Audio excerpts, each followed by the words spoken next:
The Fire Within podcast. You need a sustainable plan, the right mindset, and the knowledge and inspiration to stoke the fire within. Just like the phoenix, you can burn your old habits, never turn back, and emerge completely anew.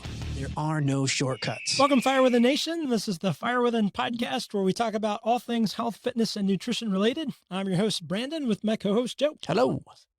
We have a great guest today. She's somebody I had the privilege of working with. Her name is Leighanne Gerstbrein. And so tell us a little bit about what you do, how you got to where you are, and some of your background. Currently, I'm the lead health promotion coordinator for a group called the Military Sealift Command. So I run a health and wellness program for civilian mariners out on ship. So as far as wellness goes, it's pretty all-encompassing. We do nutrition education, physical activity education, but we also do one-on-one health coaching and even meditation classes. Try to insert mindfulness as much as possible because that's really my niche. My undergrad degree is in exercise science with a minor in health and wellness, and then I have a master's in health studies. So I've always been in the wellness field and have continued to grow more and more in the wellness field, but particularly really the mindfulness component of it and getting to work with people doing health coaching one-on-one to really tap into the behavior change that instills healthy habits. That's awesome. Now, what are the parameters for the people on this ship? Like, how long are they there for? Yeah, so it can be anywhere from 4 months to 1 year. And when they're out at ship, sometimes they're out in the middle of sea and we can't even reach them. They don't have service to pick up and call home. So it's definitely a unique population. Yeah. So that's where that meditation and stuff could really help, because I'm sure they go stir crazy. Absolutely. Absolutely. They do not have an easy job. I have a lot of respect for them. Yeah. What are some of the more common things that they deal with where you're really helpful for? So job satisfaction is very low there, which is a multifaceted issue, right? There's a lot of things that go into that. So we try and touch on the mental health component as much as we can, aside from doing things like sending out exercise programs and nutrition advice. With the one-on-one work I get to do with people, we're taking it a layer deeper than just telling you what to do.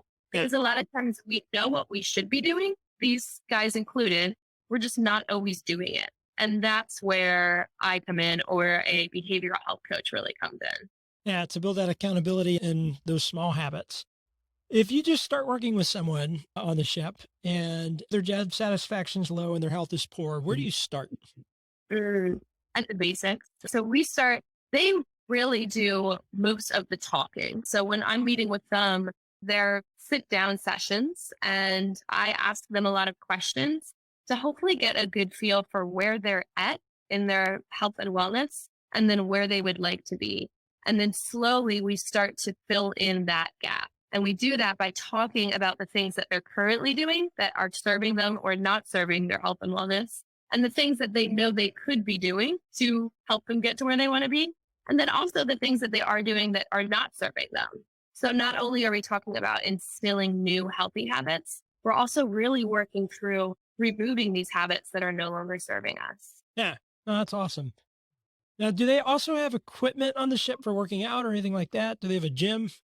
Yeah. So some of the ships do. MSC has about 55 to 60 ships total. So some of the ships are bigger than others. Some of the ships do, and some of the ships don't. And that's certainly a barrier, especially for ones that don't have great exercise equipment. They don't even feel like they have the means to work out like they want to. And sometimes on ship, it's wobbly. Like I hear stories of guys running on treadmills and it is swaying like this. So it's not easy. Yeah. I don't know if you were there. I don't know if we worked together, but I used to look at my watch on the treadmill and I'd fall off. Yeah. I have to buy like tunnel vision. They tell me I have to start wearing a helmet to use those things. Right. So if you add the ocean in with that, I'm sure it gets even crazier. We need 2 helmets at least. Yeah. Now, tell us a little bit about your personal story. What brought you to health and fitness? I was a college athlete, so fitness and wellness has always been a part of my life. I like this question because I think for a lot of people, and I think you can attest to this, it is a transformative moment. And some people have experienced these aha light bulb moments. And for those of us who that's not the case, it's a more gradual process, which has really been my own story, gradually instilling healthier habits that better serve me. But it starts out so small and then they just gradually add up over time. So I didn't have one huge transformation story. I've always been active and into wellness. However, I have not always done things that have served me, and taking the time to really explore that and now getting to help others explore that has been more of my path. When you say the word transformation, I think some people feel like it's a switch and everything happens at once, but typically that's just the spark. And then there's this gradual process that takes time. Yeah. For me, it was like a 3 to 4 year period of consistently doing the right thing again and again. For you, did you have stints within that 3 to 4 year period where you would fall off the wagon and then get back on?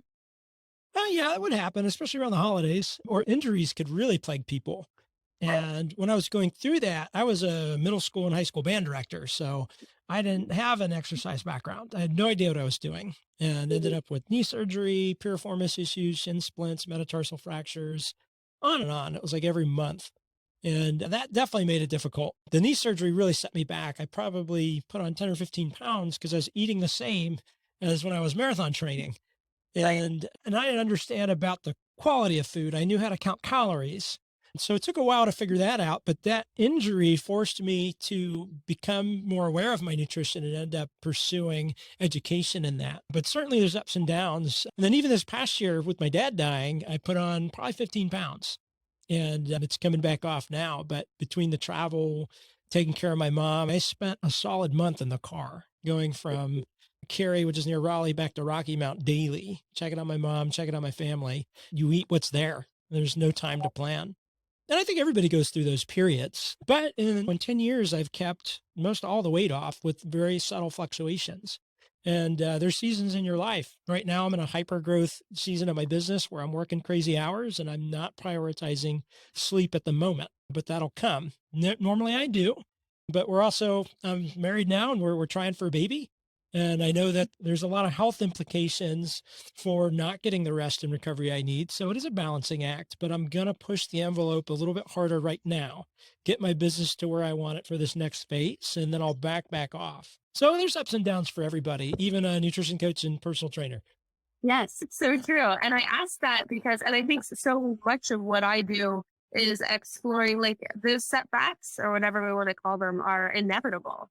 But when we can change our relationship to them, then that's where so much of our growth lies. And so a setback could be anything from as little as I'm trying to lose weight and I had a dozen donuts yesterday, whatever it may be for you. I'm less interested in that and more interested in the way that you're speaking to yourself after you do that. Is it like, oh man, I failed again. I can't do this. I don't have any willpower. And then that just feeds this perpetual loop of, I don't have the willpower, or I can't do this. Or is it, I'm a human being and I slipped, and how can I now do something for myself or get back on the wagon? They're just they're the same thing. They're two thoughts, but see how one leads to better action than the other. And so there's so much value in exploring the thought process behind it all. I know for me, the most common thing I hear is I had a bad meal, so I said, screw it, and I'll just start next week. What kind of things help your clients, or what do you tell them in order to change that dialogue in their head? Yeah, I know that's funny. I have clients who call it the O buckets. Like, I had a company that didn't have the rest. It's so relatable. It's so true. Yep. I first start asking them to pay attention, to what they were thinking and feeling prior to going in. So now we're talking about binge eating. So we'll just keep using this example. Were you stressed out? Were you bored? Those are two very common things that lead to binge eating, right?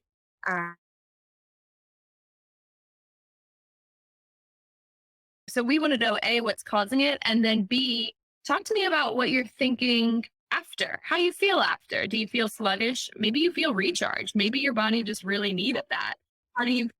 Let's tap into how you're feeling and what you're thinking, because then that is what leads to action and the action steps that you will take then moving forward.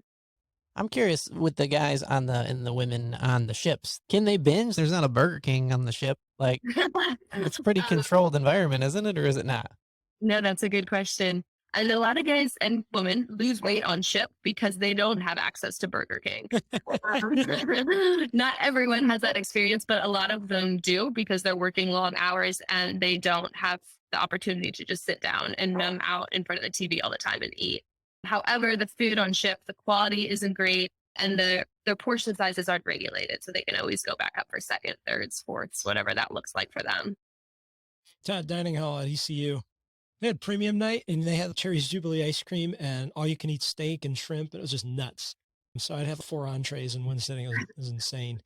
Yeah, that's like a stupid amount of food. Yeah. But it tastes good. Yeah, it's not bad. Now, going Right. back to what you're saying about trying to figure out what were they feeling at that time, it sounds a little bit like cognitive behavioral therapy, CBT. And usually there's a map, like a bubble map, where we try and figure out how to reverse engineer the bad action. So the bad action would be like crap. Right. So now why did you eat like crap? I was bored. Why were you bored? Because you had nothing to do. Why did you have nothing to do? Whatever, because I'm stuck on this ship. And then we'll try and get back to it to where we go far enough to where they have a choice to go in either direction. And that sounds like what you do with them on the ship with trying to get, why did you feel this way? So meditation, for instance, could be a way for them to feel different. Is that kind of the route you take with them? Yeah. And so you bring up a really good point. I'm a big proponent of meditation. It's been huge for me. And it's a mindfulness practice. And because mindfulness is exactly what you just defined, right? It's being aware of how our mind is functioning in the moment, our thoughts and feelings, being mindful. And meditation is a great way to tap into that. So I will always encourage meditation. But any mindfulness practice, and sometimes it's frequent check-ins, having someone else say, hey, how are you feeling right now? To at least get that mindfulness muscle trained, because it's a muscle just like any other muscle in our body. It's something that has to be practiced and trained and developed. Yeah. Are there specific mental activities that you give people so they have something? Because a lot of people, it's a lot to wrap their mind around if they didn't grow up. Because I didn't grow up with this idea of meditation. First time it was introduced was my college professor. And I said, no, I'm a Christian and I can't do that. And like, all he wanted me to do is listen to one note on the piano. But I was so closed off to it. And now I teach yoga and all kinds of other stuff. If somebody's brand new to meditation, what do you start them with? 5 minutes. I recommend the Chopra app, but there's so many good meditation apps out there. But I say just try 5 minutes today or 5 minutes every day this week.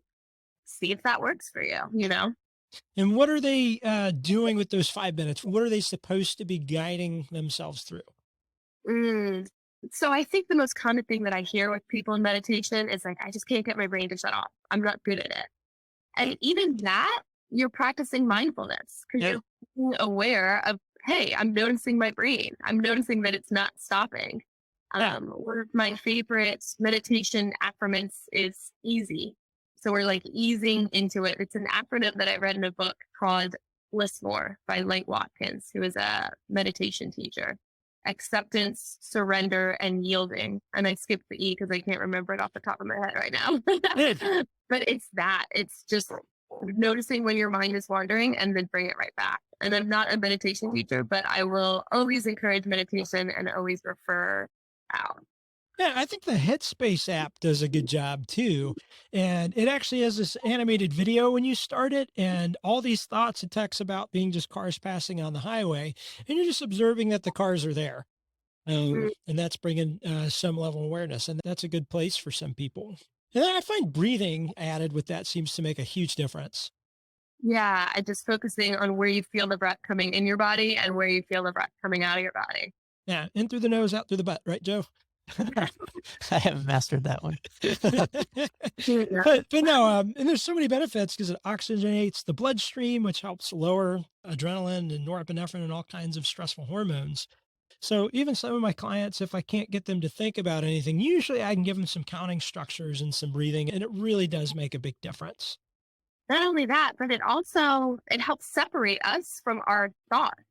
And especially these judgmental thoughts we may have towards ourselves when we're trying to change habits, and especially when we're trying to change them and we're not always successful. It removes that judgmental piece of it because it puts so much space between ourselves and these thoughts. And that's so important, especially when these thoughts we have aren't necessarily serving us. Right. Now, somebody who's new to the verbiage serving us, let's break that apart. How would you break down different categories of the categories of serving versus not serving? Let's make it very simple. Is it the way that you're speaking to yourself? Is it a way that you would speak to a friend? Yeah. serving thought would be the way you speak to a friend. A not serving thought would be, it's probably me. You probably wouldn't even say it out loud to somebody. Yeah. Serving thoughts usually lead to positive action. Maybe they just called us to go for a walk because we want to feel good. Maybe it means giving ourselves a bubble bath because we want to do something for ourselves, whatever that looks like. And then, of course, the flip side of that, not serving thoughts would be things that often lead to things we're not necessarily proud of. So I really like one of those first things you said, using the filter of, would you say this to your friend? Because typically, if you met them out for an outing, you wouldn't say, I can't believe you ordered another beer, dumbass. But I could definitely see myself going, I said I wasn't going to have a second beer. I had a second beer. That's a lot of calories and a lot of wheat. No, I think that's good, because if you're constantly treating yourself that way, you're increasing norepinephrine and adrenaline, and you're not breathing as much, you're tightening up, and that has a whole chain of reactions. So it's hard for us to remember that. And is there any kind of cueing technique to help catch yourself when you're doing it? Because we think all day long, it never stops. Yeah, that's such a good question. I would first reiterate that it's a practice, right? And beating ourselves up when we're not doing it. Every time you hear that thought or hear this language with yourself, you get to pat yourself on the back, because you're like, hey, maybe you've been practicing meditation. So you're building this mindfulness muscle, and you're like, hey, I'm aware of things that I wasn't aware of before. Let me give myself a pat on the back for that. And the whole idea, like, we'll never get rid of these negative thoughts or these things that don't serve us. What changes is our relationship to those thoughts. Yeah. And I think there's a big parallel with that and habit change. So for instance, I still have cheat days, but my cheat day now looks a lot different than it was 10 years ago. So 10 years ago, it was Todd Dining Hall, all you can eat 4 bowls of Cherry's Jubilee ice cream. And now my cheat day might be coconut ice cream with honey. Better sugars, less amount. So I think there's a gradual evolution of that. And the same thing with your thoughts. So maybe right now your bad thought is, hey, you're a dumbass to yourself. And maybe it goes, man, I can't believe you did that. But at least the language has improved and how you're treating yourself. So that's still an improvement. I don't know if you guys remember, they were really popular ads on Instagram, at least on my feed a while back, of this device that you wore as a necklace but backwards, and it would vibrate on your back when your posture got bad. Oh yeah. You were talking about having a cue. I have heard some people say, like, with negative voices, it does help to personify it. Give your alter ego, who's a douchebag, a name. And so you can be like, shut up, Todd, or whatever. There's Calvin again. No offense to any Calvin stuff. Like that movie Venom with Ryan Hardy or whatever's. I'm bad with Tom Hardy. That guy, one of the Hardys. But he's got that alter ego alien symbiote thing. So I think it's such a cool personification of what kind of goes on in our head. And that guy's a total jerk, right? Right. And it removes you from that. It puts so much space there. Yeah. Now I got to think, what would I name my guy? Like a Chad. He's a Chad. We're just randomly offending just individuals when we kind of feel like, what's a terrible person's name? I just got a referral from a Chad. I feel like such a jerk right now. That's funny. The views and opinions expressed on this show are not meant to be used as medical advice. Consult your doctor before implementing any health or exercise changes. The Fire Within encourages you to do your own research and aims to spark interest and motivation to a healthier lifestyle.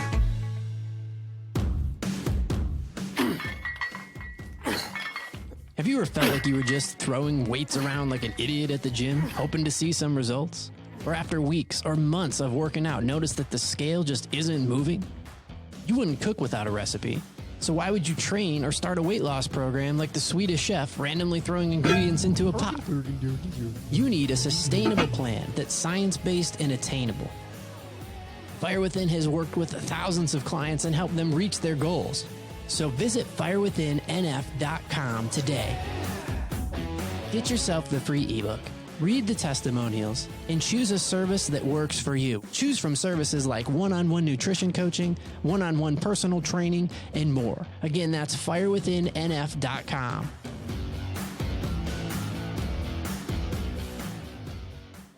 It's so gradual, right? It's so gradual. And when we really acknowledge that, then too, it makes us not beat ourselves up when we are not positively talking to ourselves, or we're not all the way there yet, whatever that even means. Because it's such a gradual process. I don't think anybody ever gets all the way there. Just keep continuing to try and improve it. Right. Yeah, you never eradicate those thoughts or feelings. Yeah. And same thing with anything. You could always improve something somewhere.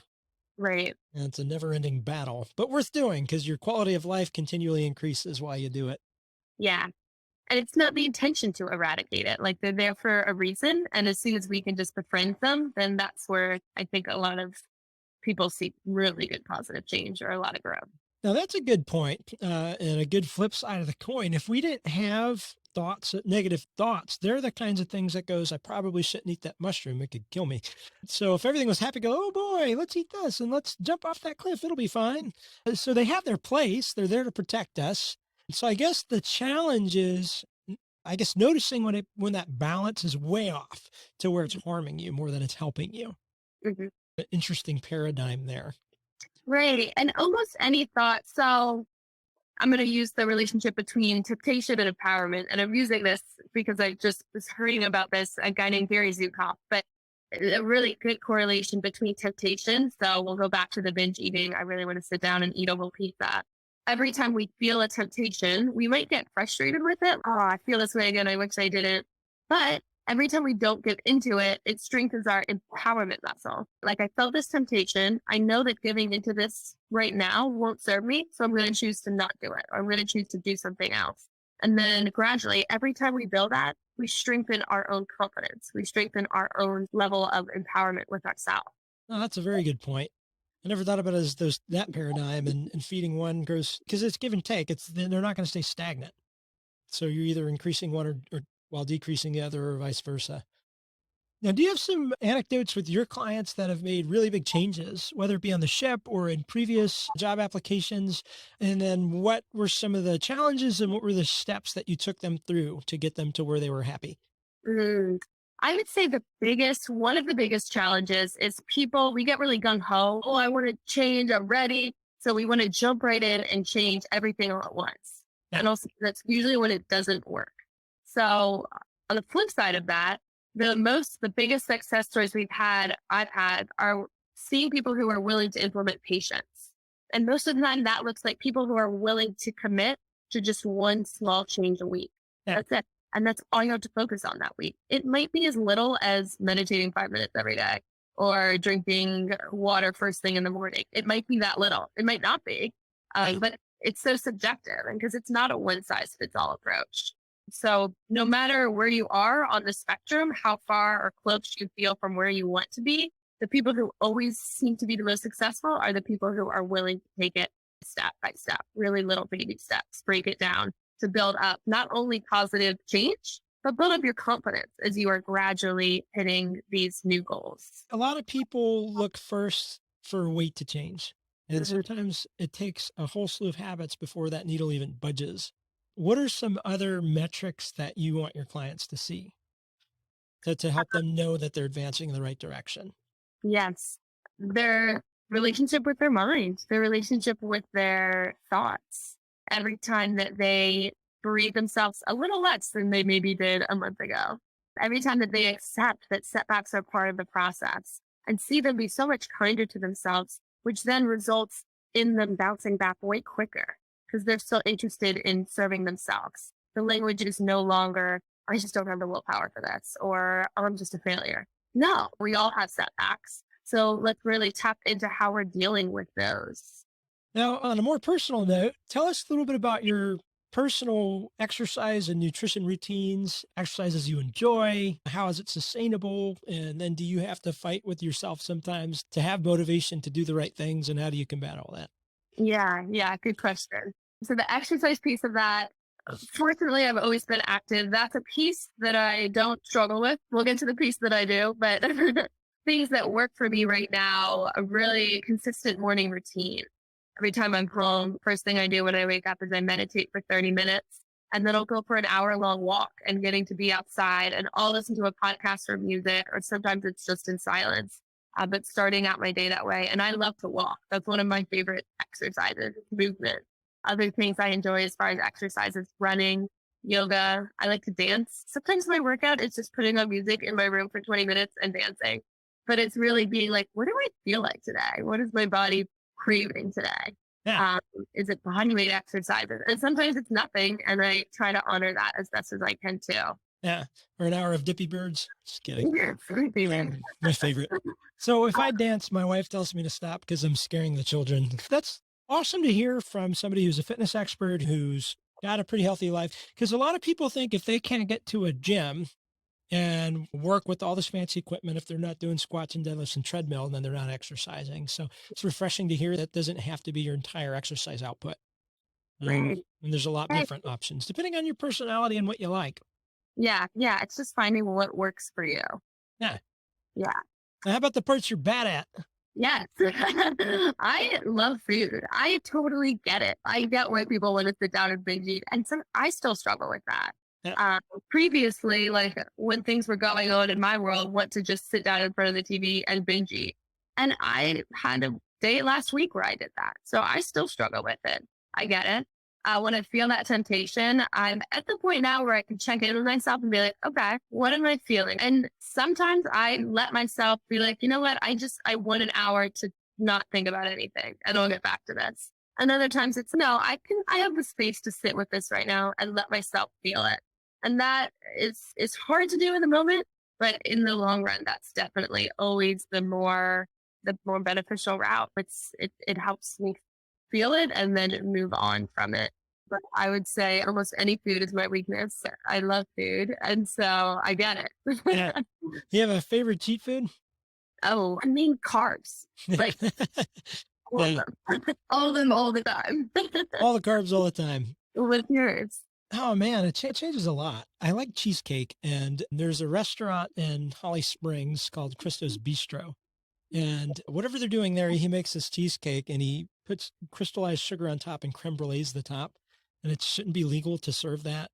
So right now, that's my favorite dessert. And I had some bourbon whipped cream over Thanksgiving that a client gave me. That was really good. Yeah. That sounds delicious. That sounds good with that. So everybody has cheat foods. Everybody has struggles, no matter who you are, even Dwayne "The Rock" Johnson, I'm sure. Now, if you had 3 things to tell somebody that's trying to make a positive health change, if you were going to tell them 3 things, what would they be? So one would be one thing at a time. Like we just talked about, trying to just pick one thing this week that you want to commit to and just stick with that. The slower the process, oftentimes the better. So 1 would be just focus on one thing at a time. Yeah. 2 would be, again, like we talked about, really developing this mindfulness muscle. Like I said, for me, meditation has been instrumental in helping me do that. But whatever that looks like for you, let yourself explore that. What helps you get in touch with how you're feeling in the moment? Because that's so critical. Our thoughts and our feelings shape our actions, and then our actions are shaping our lives. So let's start at this thoughts and feelings level and try and become as aware as we can as around how we're feeling and what we're thinking and what's leading to action. Yeah. That's awesome.